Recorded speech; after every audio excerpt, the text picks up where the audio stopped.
নমস্কার, কেমন আছেন সবাই? আশা করি খুব ভালো আছেন। গল্প কথায় পল্লবীর আরও একটি ব্লগে আপনাদেরকে জানাই স্বাগত। তো এখন বাজে সকাল 6টা মতন। তো ওপাশে মা একটু ছোটো মতো উঠোন আছে, ওটা ছাড় দিচ্ছিলো, তো আমি সামনেটা বাসের উঠোনটা ছাড় দিয়ে নিচ্ছিলাম।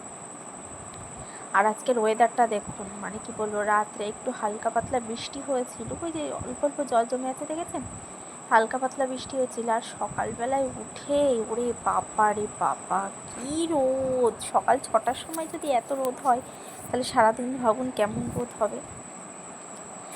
তো যাই হোক, উঠোন টুঠোন ঝাড় দিয়ে কাজকর্মও করে নিয়েছিলাম, সেগুলোর আর ভিডিও করতে পারিনি। মানে যখন খুব ব্যস্ত থাকি না, তখন আর ভিডিও করে উঠতে পারি না, যেহেতু বাচ্চাও আছে একটা, মেয়েকেও সামাল দিতে হয়, ওই জন্য সবসময় আর ভিডিও করে উঠতে পারি না।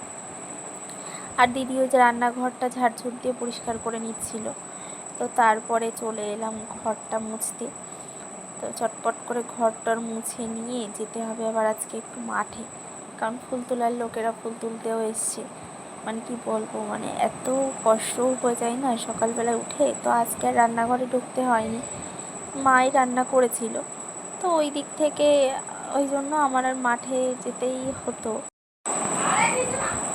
এই যে চলে এলাম মাঠে, আর ওই দেখুন, দেখেছেন ওরা ফুল তুলছে। ওরা না এইভাবে চশমা পরে একটা ফুল হাতা জামা গায়ে দেয়, তারপরে হচ্ছে যে হাতে প্লাস্টিক দিয়ে তবেই ফুল তুলতে হয়। আর এই ফুলের আঠা তো ভীষণ বাজে, মানে নখের মধ্যে গেলে না নখ পচে যায়, ওই জন্য আমিও তুলেছি এক সময়। তো এখন ওই মেয়ের জন্য আর করা হয় না, আসা হয় না ফুল তুলতে, মেয়ে খুব দুষ্টুমি করে তো। আর এই যে আমার মা আসছিলো, হঠাৎ করেই ওরা এসছে, মা বাবা। আর এই দেখুন, দেখেছেন আমাদের গাছের আম, আশফল, কাঁঠাল নিয়ে এসেছিলো। তো ওইগুলো আর তারপরে আর মা বাবার ভিডিও করা হয়নি। মা বাবা গেছিলো একটু পিসির বাড়ি, মেয়েকেও নিয়ে গেছিলো, তো তারপরে আর ভিডিও করা হয়নি। আর এই যে হঠাৎ করে, মানে কি বলবো, মেঘ উঠেছে আর ছুটতে হয়েছে মাঠে। মানে চাষি বাড়ি না, এই একটা কাজ, যদি মাঠে ফসল পাতানো থাকে, তোমার শত কষ্ট শত কাজ থাকলেও তোমাকে যেতেই হবে, কিছু করার নেই, না হলে ফসলটা উঠবে না। আর ফসলটা না উঠলে আমাদের সারা বছরের খোরাকিটাও পাবো না।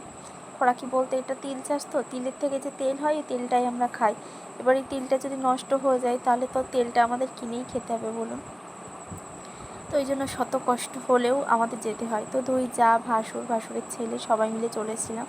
দাদা ওদিকে হচ্ছে তিলগুলো পিটাচ্ছিল, পিটালে ওই ঝরে ঝরে পড়ে যায়, আর আমরা ওইগুলো ঝেড়ে ঝেড়ে নিয়ে গাছগুলো গাদা করছিলাম, করে নিয়ে তারপরে হচ্ছে ওই তিলের যে মেন অংশটা, ওটা গোটো করব, করে তারপর ওগুলো বস্তা ভরে করে বাড়ি নিয়ে যেতে হবে। তারপরেও প্রচুর প্রসেসিং থাকে, সেগুলোর মাধ্যমে একদম তিলটা ক্লিয়ার করা। এই যে দেখেছেন ওটানো হচ্ছে। আর এত রোদ না, তখন বাজে কটা, 12টা 12:30 মতন, মানে ভীষণ রোদ, এত কষ্ট হচ্ছিল রোদের মধ্যে, কিন্তু কিছু করার নেই। শুধু আমার বলে না, সবারই কষ্ট হচ্ছিল। তার এই যে হয়ে গেছিলো। আর এই দেখুন, মানে কী বলবো, পুরো গরমে পুরো সেদ্ধ হয়ে গেছে। আর এই যে শ্যামল, আমার ভাসুরের ছেলে, আর ওই যে দিদি আসছে, তো তাড়াতাড়ি করে বাড়ি চলে গেছিলাম, সবাই বাড়ি চলে এসেছিলাম। দেখেছেন কী রোদ, দেখলেই বোঝা যাচ্ছে।